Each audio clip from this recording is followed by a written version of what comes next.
Welcome again to another episode of the Sealess Villains Podcast, your cultivators of the comic culture. I'm your host, AJ, and we've got Luke and Red in the building. Good evening, gentlemen. Hey.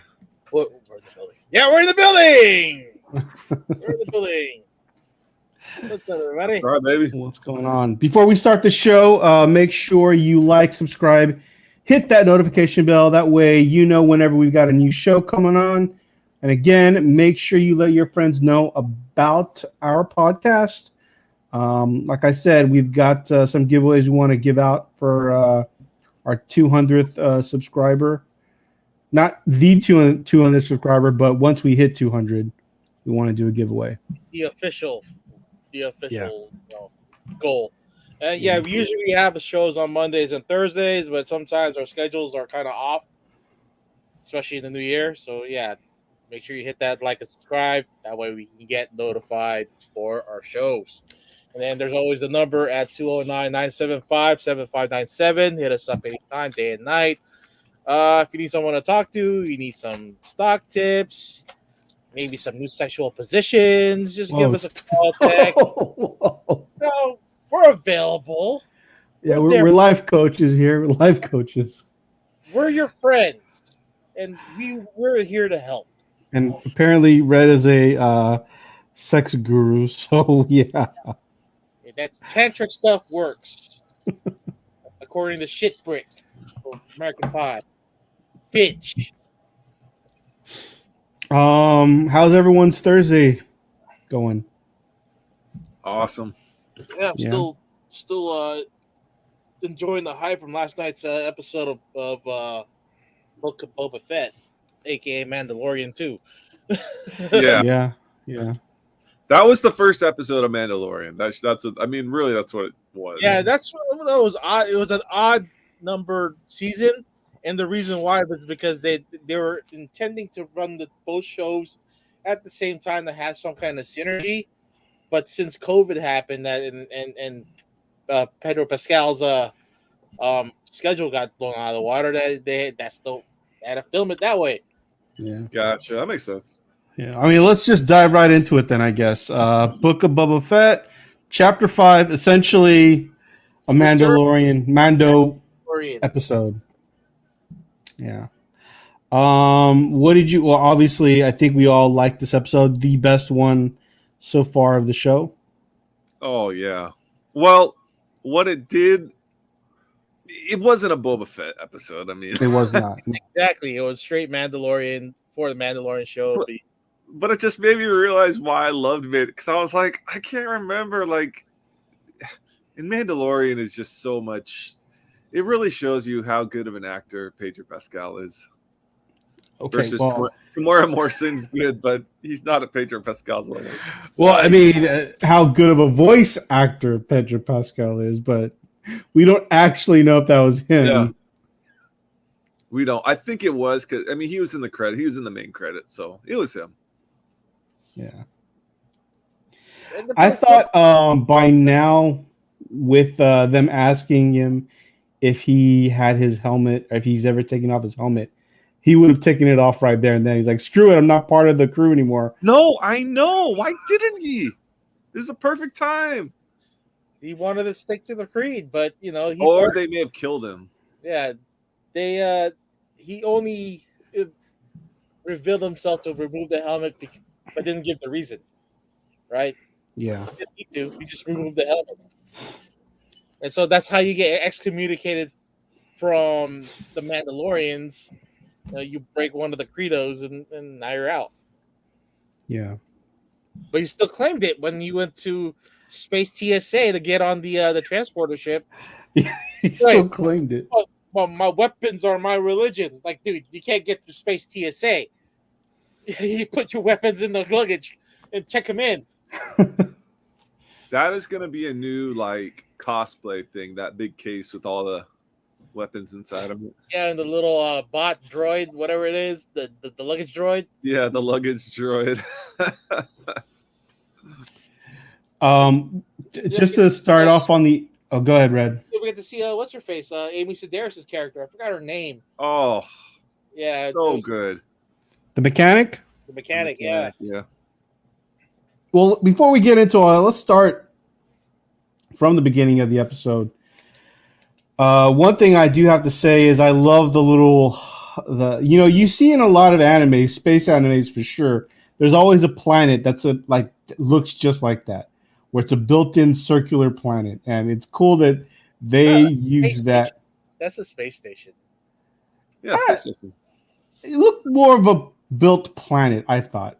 A space station is more of like where a couple ships, couple hubs, but people were actually living there. Yeah, but you can't have a planet inverted in a I guess Otherwise they'd have to terraform. Yeah. That's a space station. We're talking about a universe that had 4 Death Stars. Yeah, it was a space station. I would say space station. Yeah. Okay. Versus like something with an atmosphere, and I guess I don't know. It looked like it had an atmosphere. Yeah, but you could have temporary or like magnetic legs or whatever what they call it, like temporary gravity. Man-made gravity. Yeah, because if it's in a circular position and you're having an orbit and then you're also spinning in space, you're creating gravity for yourself, because now you're what's that word? Are you just saying this because sometimes you say stuff that like? No. I'm sure. It's you know how you're in like a merry-go-round or whatever spinning, that you're always pushed out to the outside. Yeah. That's centrifugal force. Isn't that what it's called? Yeah. That's what creating gravity. Artificial gravity. Yeah. I don't know. Maybe so. Good evening. Well, either way, I liked how like they made that little circular space station. You see that in a lot of animes, especially space anime. So it was kind of cool that they brought that to life in this world. Yeah, I loved it. I loved it. Well, and before that, we were at the some grimy butcher shop, and that just was so okay. Here's my question: were the carcasses real? Yes. You think so? That's legit butcher shop. Okay. Not like weird Disney like foam, spray painted foam. No, those are cows. They're straight up cows. But they were using cleavers. So that doesn't mean that they were legit like dead cows that they used. It was headless, so you just had to guess what kind it is. But by the size of the actual sides of beef, those are cows. And there's no matter what what do you call it, race or creed or whatever, every kind of humanoid society has some kind of butcher shop. But they don't have. The one thing I also wanted to say is, were those faces pit bulls or some sort of dog face? Yeah, they look like dog pigs, pig man. Sharpays or pugs. Oh, like an orc, kind of like a light orc. Yeah. But that fight with the Darksaber, it finally came to light. It was like, I didn't realize that it would be heavy. Yeah. Yeah. That was pretty cool because it like seared his thigh. I'm like, whoa. Yeah, that just goes to show you he didn't know how to wield that thing yet. Yeah. I don't think he still does. I think he still doesn't know how to wield it. That's true. He was about to lose it on the fight with the other guy, the ancestor of the guy who made it. So, as far as they know, there's only, I know we're jumping around, but as far as they know, there's only 3 Mandalores left. Of the true religion, of the cult, they call it. Now there's only 2, actually, right? The Forger and that other guy, right? They're so crazy, they'll even be down to 1 and then just be like, I'm done with it. Yeah. And that opening scene where Mando is killing everyone, I was actually surprised the amount of killings and how he was killing them. Disney was allowing that. You know, he was straight up like cutting people in half. Yeah, but there wasn't any blood. No blood. Still, I mean, for a Disney show, I was kind of surprised. Look. Disney. Okay, what's that new movie coming out with? Fuck. Oh, the Tommy Lee and Pamela Anderson like show that they're supposed to be. That is not on Disney Plus. It's actually on Disney Plus on the other side of the world because the other side of the world is on Hulu. So there's gonna be, rip copies of or streaming copies of that thing with the Disney Plus logo. Really? Yeah. So Wow. if they can get away with that, then they can get away with all the Mandalorian alien killings. Okay. All right. I didn't know that was going to be a Disney Plus show. Studios share streaming services sometimes. Yeah. Miss So is saying, I didn't realize Mando was going to be in this show. Yeah, we didn't either. Yeah, we did. We had the clue. We had a clue at the end of the episode 4 where they played his music. You did. I didn't. So maybe you did, but I did not. I mean, I remember you mentioning that last week, but I didn't think anything of it. Nah. When they give you something subtle like that, you know that either he's gonna show up or somebody from that show will show up. Luckily, it was him. Yeah.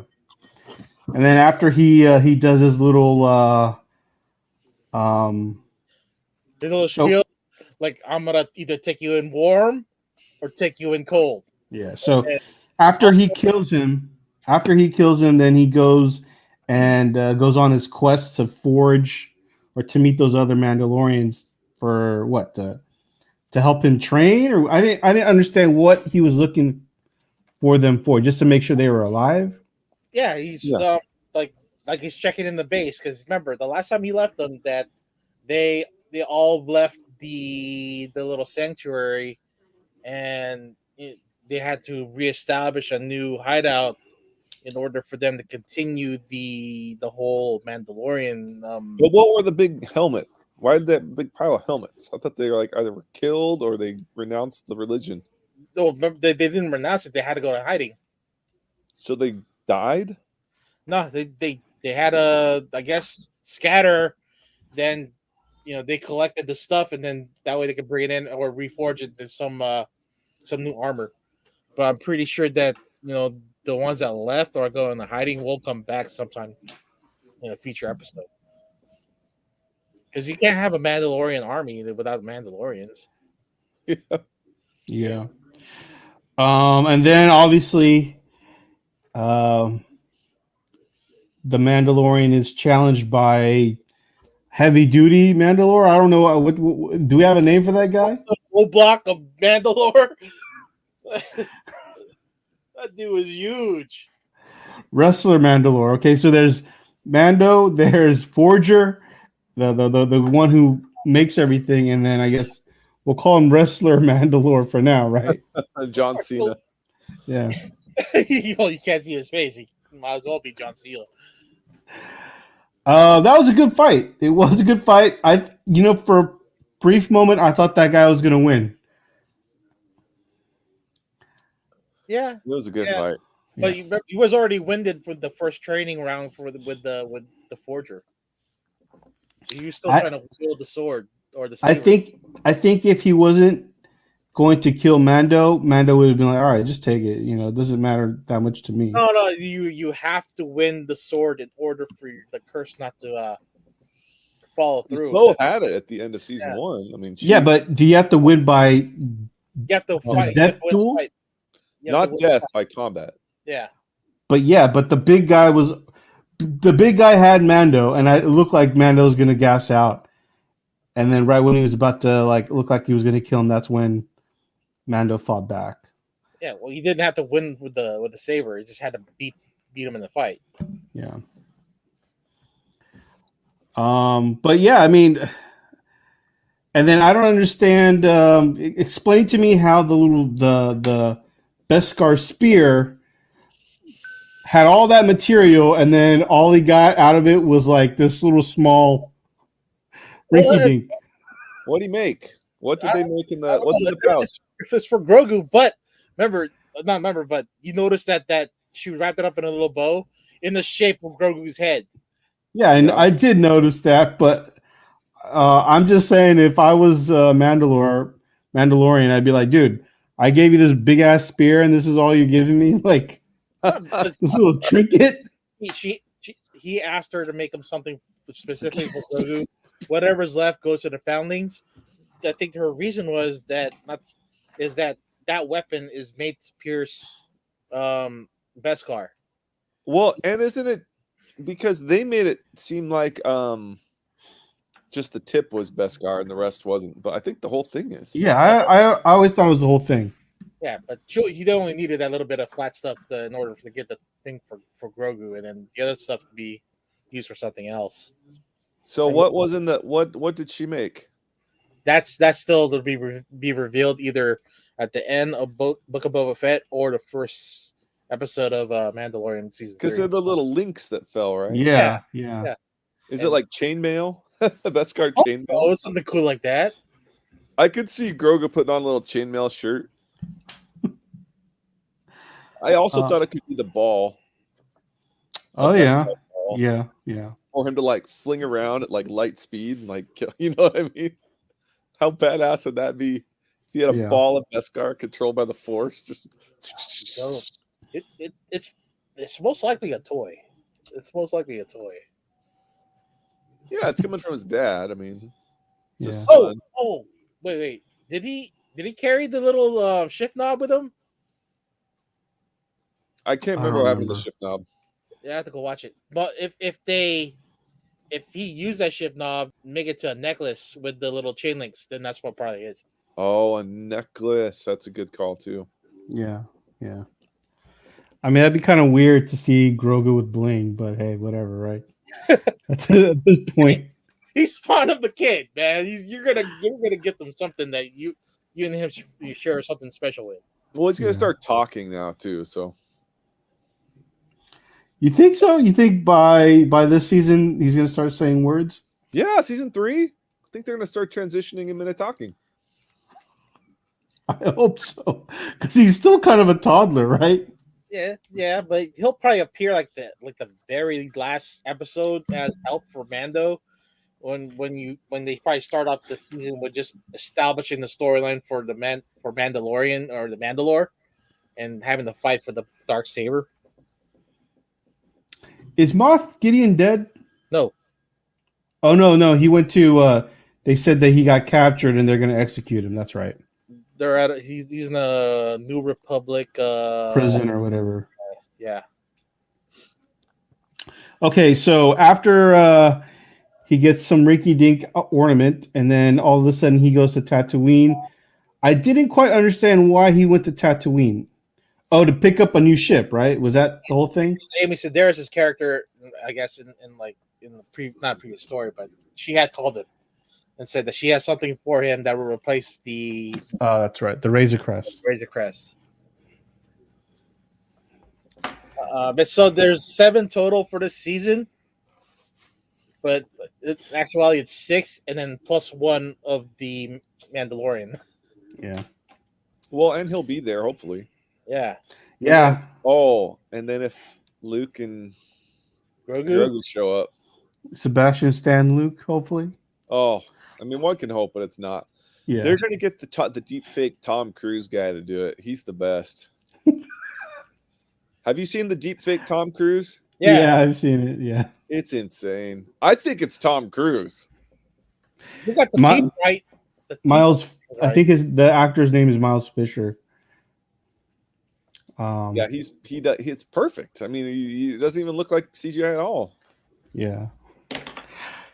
And then we get to see the building of Mando's new hot rod ship, Star Cruiser thingamajig. I don't know what you want to call it. The Y-wing, the one that Anakin Skywalker used to blow up the first the mini Death Star. Now this is pod racing, right? No, yeah. Well, he also said that, but no, it's Wizard. I'm glad they threw it back to that too. Let's throw it back to that. The what was the group that looks like freaking? I don't know. Jawas. No, they're not Jawas. The not the is it the banking clan or is the I can't remember, but yeah, they're the ones who were controlling the little Oh, the droids you're talking about. droids plus the Death Star with the ring, right? The very first Yeah. Death Star. So Yeah. yeah, that was the ship that Anakin used to blow it up. I thought they were gonna somehow throw it back, like she was gonna say this was owned by like the kid who destroyed blah blah blah. Like Yeah, they were gonna throw it back like that was actually Anakin's ship, but they never. I was say hoping it. that too, but it was just your very standard Naboo fighter they just souped up. So Yeah. did you get like a little bit of Fast and Furious vibes when they were like building it? I definitely got like a little like those movies where they do the montage. So there was definitely a let's build this car montage. So yeah. I know. I liked it though. It's a great color. You went with the chrome and left some of the yellow on there. And added a little more mods to it. Even worked with the Jawas to get extra parts. Then we find Yeah. out where before he got the extra parts that ABC Darius' character was working with the Jawas to get parts for it, and also had dated one, Yeah. which great comedy effect of that. Like after she mentioned it, that the other Jawa would ask her on a date or something like that, to the effect that she denied him a date. Yeah. Miss So is saying still hemming and hawing on whether to watch Boba Fett. I'm living vicariously through you guys. You know what? If you haven't watched it now, you don't need to watch it. We're going to talk about it every week, so it's fine. Well, for the next 2 more weeks. Yeah. All I know is I think they should bring Yaddle back. The female Yaddle? Yoda, right? Yeah, bring Yaddle. I don't think she died in Clone. I think she escaped, and she's gonna come and train Grogu. That'd be nice. I was hoping Boba Fett would show up from the new Who? sequel. Boba Fett. Who's that? He's the little Is goblin. that Gary Busey's character? No. He's from the next sequel with Kylo Ren. He's like the little inventor, because he was one of those cute little things. Also, Man, I don't remember that. What do you guys think about the ship overall? I mean, that's cool to have that, but I still would like to have a bigger ship, though. Like one that Where's he carry putting more his bounties? Yeah, I know that's the whole thing, right? she hauled out the droid port, so that could be something there where he has a bounty that stick it in there. But I think as a for now kind of deal situation where he's got to fly around, that's the ship that he's going to use. Like, could that, if he gets another Razor Crest, could that ship fit in the Razor Crest? Probably. No, the Razor Crest isn't that long, but it's like placing a Mini Cooper in the back of an F-150. Okay, I didn't think about that. Well, maybe I guess in their world he'll have to tow it or something. I guess. Yeah. Was it Anakin's ship though? I think so. Well, Anakin's ship, I doubt he could have any kind of ownership to it, because he only used it because he was told by Qui-Gon to sit in there while they go storm the castle. Yeah. Because remember, he was still a kid, and I think Anakin's ship is like the little the one in episode 3. That I think he has more ownership of that one. The one that they started when they were rescuing Palpatine from that 6-armed robot. What's his name? Grievous. Yeah. Grievous. Yeah, I mean, it was pretty cool to see that ship fly around, and then that same character, that same fighter person that was in the previous episodes, Yeah, I think it was previous Red 2 seasons. or whatever it was. The one where he was stuck on like a frozen planet with Yeah. the lizard lady, and she has delivering her eggs to her husband. Yeah. Yeah, they rescued him and her sort of, and yeah, and asked Din Djarin like, hey, were you the guy that got stuck on that planet? Because you sound familiar. Yeah, I mean, I like the fact that they keep bringing this actor back. The Kim's Convenience guy. That guy's awesome. Yeah, and he plays a perfect space cop. It's like he asked the rookie, like, "Hey, do you want to go back to base and fill out paperwork?" Oh, fuck it. Yeah. Like, what's the point? And then towards the end, we see what's Ming Na Wen's character again? Fennec Shan. Fennec Shen asking for help, right? Well, she proposed a not That a was deal, cool. but yeah, she offered him a job. That was really cool. Yeah. Which and then in turn, like, this is for Boba Fett, and then Din Djarin said, "Well, this is on the house. This is pro bono. Yeah. I'll do this, just because they owe each other favors." So, which means that they have still credits to buy another fighter or hire more Mandalorians. I don't know. I mean, I don't. Okay, I don't know. I don't know if this is true or not, but I thought that Boba Fett is not an actual Mandalorian. He's not. His dad is, but he is not because he's a clone. Is that how it works? Oh, what was the reason? Yeah, they retconned it from the comics, but Yeah. remember his dad said, "I want one to raise myself," or whatever. Yeah. So Or they like don't. pure blood. I want a pure blood. Yeah, he's more of a half blood or Muggle, a Muggle Mandalorian, Muggle Mando. Muggle-orian. Yeah, I'll go with that. So I mean, it's not like Boba can actually get more Mandalorians. They won't fight for him, right? Maybe, I don't know. Yeah. Well, I have no idea. Yeah, because the way it worked is even if they, at his like early adulthood, he lived on Mandalore, and I don't know if that timeline will work out or not. And then the way that the forger had described Bo-Katan, that she was kind of a disgraced Mandalorian anyway. That Jew did not want to do anything with her, because the way she had won the sword, or the saber was given to her, so she has no honor, and she carries a curse. That's why the Mandalore fell, was because of her. Ooh. She has her own little crew, right? She has like 3 or 4 of them. Yeah, but the actress that played one of her crew, she went back to WWE. I don't think they're bringing her back. Oh, okay.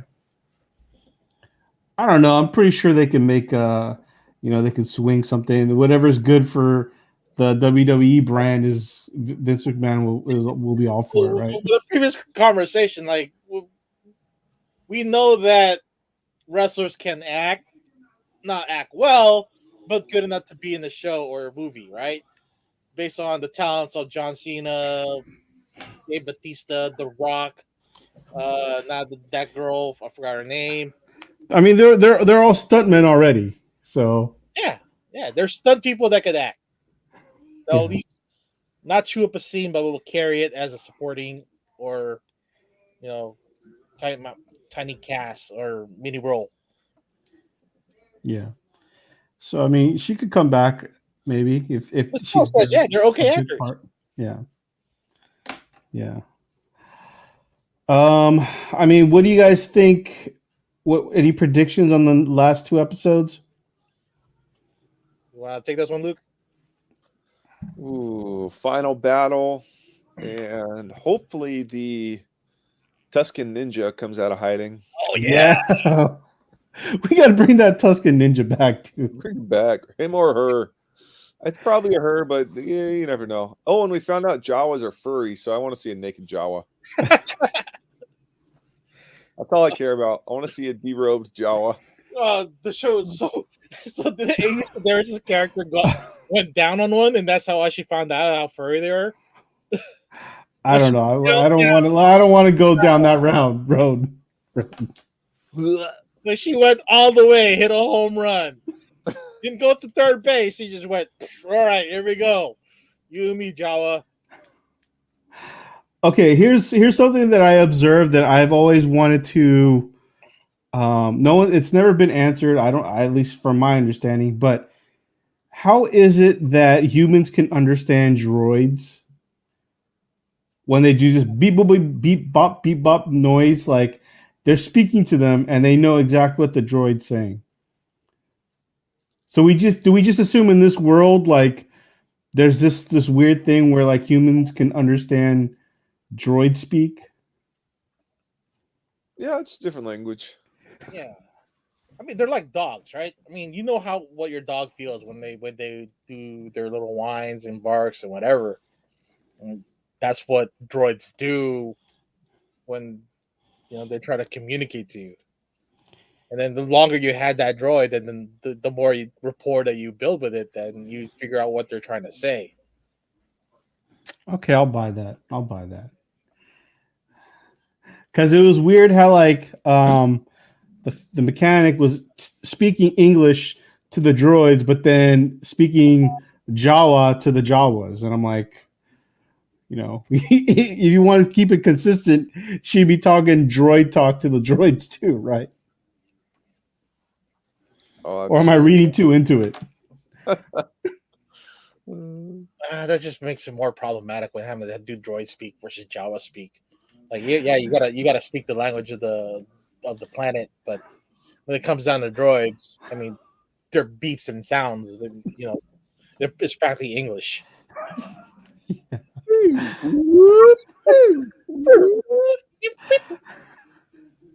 Yeah, I understand you. Then you got protocol droids where the likes of C-3PO just speaks every freaking language there is. Yeah. But, Luke. Go ahead, Red. But what was the other thing that you saw? Remember, at the beginning of the I guess the episode where how Mandalore was destroyed by the Empire. You got to see this little ravaged planet with Terminators and shit, like the old kids. Oh yeah. So, that was a great little throwback there to like at least give us what really happened during like the Night of 1,000 Tears is what they call it. Yeah. So, nice little vignette. That's good. So I'm hoping that they add on more to that and see who does survive from that attack. I was getting a lot of, it's weird because I'm always getting like these weird like Game of Thrones vibes that they try to throw at us. Like you have to describe it to me because I've never seen one episode. It's just like when they do these weird like Game of Thrones is very good at like throwing bits of like hints of like something that happened in the past and you want to know about it. Just like so currently Game of Thrones ended, and throughout the TV show they would always speak about things that happened in the past. And now they're revisiting some of that stuff with the new series. And it's like with that one little 20-second snippet of the what is it? The 1,000 Tears, right? Yeah. I want to know the backstory of that. I want to see the fall of the Mandalore Empire. Like a quick 2 or 3 seasons of them at their peak and their downfall would be an amazing show. Which we probably will do for that 3rd season of Mandalorian, just so that we can have more of that backstory and then how Bo-Katan came about, and it will play into the fight between her and Din Djarin. Yeah, but I want to see a whole like but mini series on it. pure blood Mandalorian versus the mudblood, like Din Djarin, because he was just a foundling that was found by Mandalorians and is taken into the religion. Yeah. Luke, you've been awfully quiet. What are your thoughts on the show as a whole? Taking it in. Oh, it's been up and down for me. I think Bryce Dallas Howard and Steph Green have done the best episodes. Yeah. The men have been struggling. Robbie Rodriguez and who's the guy last episode? Oh man, I don't even know who it was Actually, last episode. the last episode was pretty good too. But this episode, wow. I hope they can get her to do more in the Star Wars universe. Yeah. But I think either Filoni or Favreau is going to do the last two. Is Filoni a director? I thought he was just a producer. No, he's directed some of the Rebels. Writer? The main writer, definitely. Yeah, I'm trying to see if is Dave Filoni director. If not, it's going to be Favreau. Oh, I guess he has directed some stuff. So where do you live? She lives in Portland, right? Dang, I had no idea we're getting snowstorm overnight. 4 to 8. Yeah, where does Smith So live? That's all on the East Coast, I think. So it's not in Portland. So some of us wish we had 4 inches. I'll leave it at that. All right, okay. Overall, Red, what was the what's your grade on this episode? 9.8. 9.8. Yeah. Okay. Because Luke? Ooh, I would give it a 9.4. 9.4. All right. I'll go in the middle and say 9.6. 9.6. Yeah. Solid 9.6. it's a great jump off right to towards the ending of the first season. So hopefully they ride this wave. Where prior to this episode and the episode before it, they were kind of wavering on the story, where it was action and then build up the story. Action, which dropped the whole, mojo of the show, and then back to the story. Do you think that? I mean, most people are probably not digging Book of Boba Fett. So, do you think it's a one and done season? No. Disney's gonna ride this out like the dead horse that it is. Just because Star Wars is a money making machine. Yeah, they'll have to be going for a while. Yeah, they're gonna improve the product, but they're gonna keep on going until Favreau and Filoni have no other stories to tell. Okay, so you're sticking with it that they're still going to keep making more Book of Boba Fett book stories. Yeah, because there's going to be a lot of synergy as well.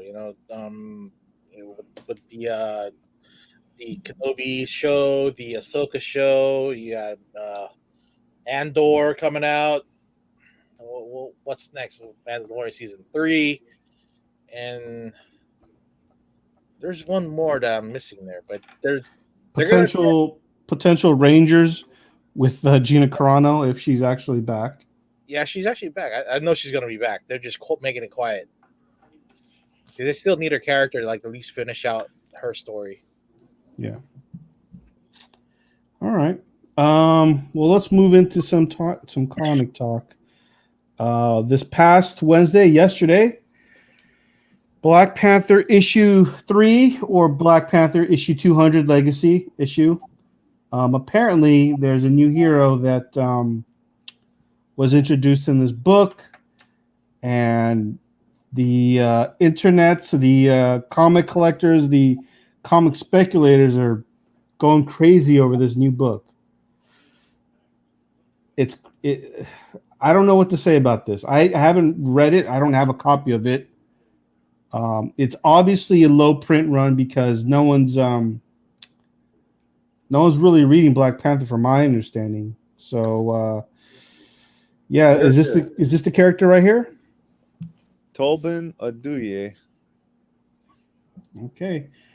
I mean, apparently, I guess Bleeding Cool.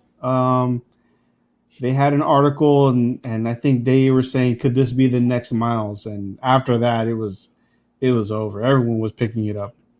Well, his backstory is he's a young man from a village that shuns Wakandan tech, Okay. which And he has means that glowing paint, which is pretty cool. they renounce the tech. Maybe he's more towards what Eric Killmonger is, right? You want to get rid of it, and just Yeah. stick to the traditional stuff what Wakanda's used to do. But the way he's drawn, like he's glow in the dark, he's got tech. I like that orange hoodie thing. I wish I could socially acceptably wear that. Thing's awesome. I think we talked about it in the first season of our show, where we were like, how come people don't wear capes out in the world? You're right. Yeah, that's a good. Bring back the comeback. cape. I mean, if someone bought me a cape, I'm pretty sure I'd wear it during cold weather. I wouldn't say that's a cape. I say that's a sleeveless robe with a hood. Wait, I mean, Shawl. that's not a cape, yeah, Cloak. but It's a yeah, cloak. more of a shawl. Yeah, cloak or a shawl. A Yeah. shawl, a grandma shawl. It's great looking. I mean, do you wear it sleeveless or do you like this kid has it in? You know, has a tech under it, but you know, and he's got the sleeveless look to it, being half naked. But I think we could pull it off. The real question is this the next big superhero of our, or is he even a hero, or is he going to be a villain? Yeah, I mean, More like Killmonger, you know? yeah, too little information so far on this. Yeah, way too early. Do you think how much of it? Well, and I think we all kind of have an answer for it, but I mean, obviously, it's that Bleeding Cool article, and people were getting that FOMO, right? Yeah. Well, this character was created by John Ridley, the writer, and artist Alex Ross. Oh, this is created by Alex Ross too. Well, if he's the artist on this. Oh, he's the artist on Black Panther. I didn't know that. Yeah. Oh wow, copies are already over $20. And I think there's like a 1 in 25 that's already hitting over 100. Oh wow, big money. And the variant's done by Gary Frank. I mean, I wish I could give more information and like read it and say like, yeah, it's a great intro to this new character. But I have no thoughts. I can't give any thoughts. I just wanted to put this out there and see what you guys think. Do you think, just from what we've discussed right now, is this a flash in the pan, or can this build onto something? Can't really tell from the first book until let the story finish out first, and we'll see the end, because we even have the same kind of spec going on for what's his name's kid on Venom. Dylan Brock. Yeah. Also, Wolverine's kid, Rian. Oh my god, I forgot about her. Remember that one? That one was huge for a while. I was like, oh, she's here to stay. That was on Marvel Stories or Marvel Premiere? Marvel, yeah, it was Marvel Premiere, some sort of anthology series. Yeah, Marvel Comics presents 5. That book hit like $20-$50 around there, and then it dropped because they weren't using it anymore. Yeah. I'm still sitting on a few copies of Dawkins. I thought that was the one, but I don't know what happened. They don't know how to use that character. Actually, they will for the Death and Lives of Wolverine storyline, because he somehow changed his adamantium to something else. Oh, really? I got the second issue in that storyline. I haven't read it yet, so thanks for letting me know that. It's good to know that he's in that book. One thing. Oh, you know what? Since we're on the subject of Wolverine and Dawkins, if they have healing factors, how is it that Dawkins has tattoos? I just never understood that. Yeah, no, tattoos would not be possible. Yeah, good question. Is it like a vampire where before you return you keep your original stuff, original scars and elements and shit. And then once you turn, it's like, okay, now you're immortal from that point, but you keep what had damage to your body before that. I don't know. I don't know if that's how it works. Anakin is an actual child of Wolverine, right? Wait, what was that? Oh, Doc. Yeah, he is an actual son of Wolverine. Yeah. Yeah, through Mariko, right? Mariko's a I don't know if it's exactly her. gotta be half Japanese, half Canadian. Yeah. Herbs is saying, in my honest opinion, the films are influencing the comics, not vice versa. So less Black Panther with the actors passing, hence a new character. That could very well be the case. Yeah. I mean, wasn't it you, Luke, that said that you had heard that the next Black you know what? I don't think it was you. I was talking to someone else, and their theory was they are going to continue the Black Panther movie series with different characters holding the mantle until the son is old enough to carry the mantle. That's what a friend of mine's theory was. Oh, that'd be interesting. Well, I think that's what they're already going through because they're giving that mantle to shoot, what's his The name? sister, Shuri? No, not Shuri. The other village leader, the one with the gorilla face. Oh, okay. Rode the rhinos, right? M'Baku. M'Baku would be the one.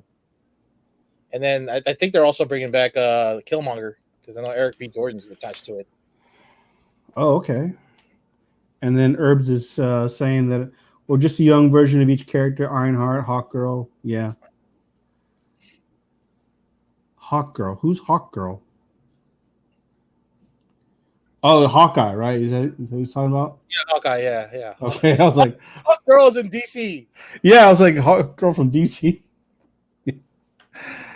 But yeah, I mean, I don't know. Too early to tell about this character, don't you think, guys? Think? Too early, but the hype's already there. So if you're gonna buy a copy now, might as well get it while it's cheap.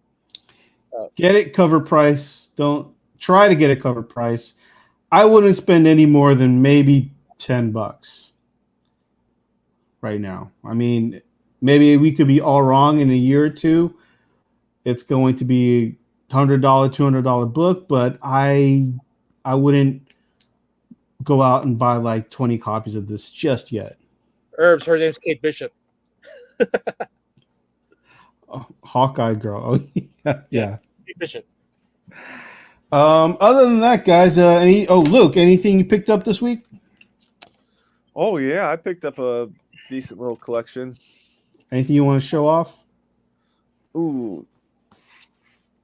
This is probably two keys that are still relatively affordable that probably still have quite a bit of room to grow. Yep. She-Hulk Savage She-Hulk 1 and What If 10. Or Herbs, I get that all the time. Yep, definitely worth a pickup. What's the average price for a medium grade right now? They're both in the same range, 100, 150 each. Okay. Probably going to double, I imagine, next year. With the show of She-Hulk coming out in a couple months on Disney Plus and Thor: Love and Thunder, so we will get to see Jane Foster as Thor. That'll be fun. How many movies do you think we're going to see Thor Jane Foster? You think they're going to give her a trilogy? Ooh. Well, I think they're going to see how well it goes. If it's huge, yeah, she's getting 2 or 3. Yeah. I honestly... Oh, good. No, there's no filming currently, so I think they're waiting. Yeah. Just from the actress and the character alone, I wouldn't mind seeing more Natalie Portman, Jane Foster, Thor over Brie Larson, right? Allison Brie. Yeah, Brie Larson. Marvel. Captain Marvel. Yeah, Captain Marvel. She just didn't do it for a lot of us, and I have to say I'm one who just didn't buy it myself. Well, maybe that's just the director's fault for not really, making us believe that he could be Miss Marvel. Yeah, it could be that. It just wasn't The vibe wasn't there. Yeah, exactly. The vibe was not there. Yeah. It was rough for sure. Yeah. Red, what did you pick up, if anything? Well, I got the wrong book, but I got this title called Die, Die, Die. Okay. This is issue 4. I mean, this is all written by Kirkman and Scott Gimple. Actually, I'm supposed to get issue 14. Issue 14 apparently has a first appearance of Grogu in there. So what? Issue 14 is the Obama cover, Obama boxing. Yeah, I've seen that. Yeah. Yeah, there's a little Grogu's in the crowd being held by somebody else. So, okay. It's like finding Waldo. It's like Waldo, but yeah, that they're saying that's the child's first appearance. I know the book here somewhere. I'll take a photo of it and send you guys the shot when I. Have you been reading Die Die Die? No. I just saw this on somebody's Instagram post. Like, dude, this is the first appearance of Grogu. So I just picked it up. Well, not that issue though. No, not yet. So then why'd you pick up issue 4? By accident, when I was choosing eBay, the guy had every issue. Right? Oh, okay. I wanted 14, but I couldn't get to 14 and got to 4, which is weird. Just to let you, I know that you are a Kirkman fan, so it is a good read, actually, though. Yeah, I'm gonna give this one a read. It looks pretty good. Yeah. Is it bad that I haven't been in my shop in almost 2 months? My reading stuff online, I let my pull list go about roughly 8-10 weeks before I pick it up, just because I thinned out the pull list. So it's not really bad that you're not going to the shop unless you and the shop owner are pretty well established, like a great global relationship, because that's what me and my shop owners have. Like, plus, even with Luke, where we won't see each other for months, or we don't talk, or I don't buy anything from them, but we're still gonna be cool. Like, hey, dude, good to see you. Yeah, but definitely, if you're into reading, and you're already reading stuff online, then that's more power to you. That you kind of limit yourself from going outside and getting the exposure out with COVID or whatever else is out there. Yeah. I mean, I won't see guys come into my sales for, they won't come in for 2-3 months and buy anything, and it's just like a store, Yeah. When you see something you want, come and buy it, and it's just an online, just like any shop, right? Yeah. Like, I'll go into like a comic shop, haven't seen the owner for 4 months, but I'll be like, Luke, what's up? And go catch up with your friends. Yeah, that's fine. Well, for me, when I haven't been buying from Luke is because I'm on a 30-day ban from Facebook. Oh, Lord. I got 9 more days to go. Okay, all right. I don't think I want to know what happened there, but... Miss So, yeah, you know what? If you can't make it out, that's fine. But, whenever you can, support your local comic shops. So, support them, be friends with the owners. They're great people. They hook it up. You don't have to have a pull list. Just have a rapport with them, man. Hey, if you don't have a pull list, and there's no reason to feel guilty for not going. If there's nothing to buy, there's nothing to buy. I mean, there's been the last 2 or 3 months, I've gone to my local comic shops, walked in, and left with nothing. And so I'm just literally wasting my time and gas after work going for nothing. But I still go hoping I can buy something. You should be talking to those owners and just talking shop. I do. I talk to them a little bit, but I go after work. I'm just beat. Go to the weekend. No, because then I could miss out on something that I could have picked up that week, though, that Wednesday. So. Oh, gotcha. Other than that, guys, I think we've cleared everything we want to talk about, right? Oh, let's see. What other articles I sent you guys here? Quick review. The t-shirts for the Spider-Man No Way Home movies are releasing soon. Look out for those. San Francisco as a convention returning in Thanksgiving weekend. So it's their first. That's a long time from now. WonderCon left and went to Anaheim, so definitely that's something to check out. They haven't booked their guests yet, but maybe we should look into doing press passes there or having a booth. We're looking at that. And let's see. Let's see. Oh, check out the interview with Andrew Garfield, Tom Holland, and Tobey Maguire on YouTube. I'll put the link on my IG. It's a great little interview of what they did, like how they've been hiding the whole secret with them showing up on the movie.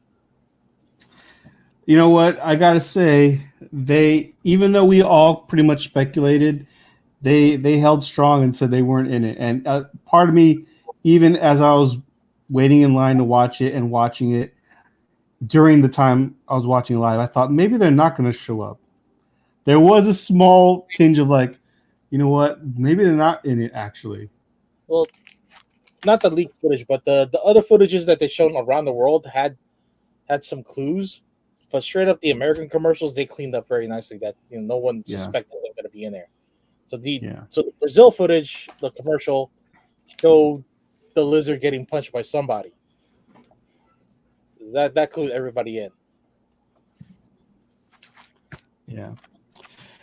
All right. Well, other than that, guys, thanks for tuning in. We should be back on Monday. Not Luke, but E-Man should be joining us. He's got a little bit of a rant that he wants to talk about. So we won't go into that until Monday.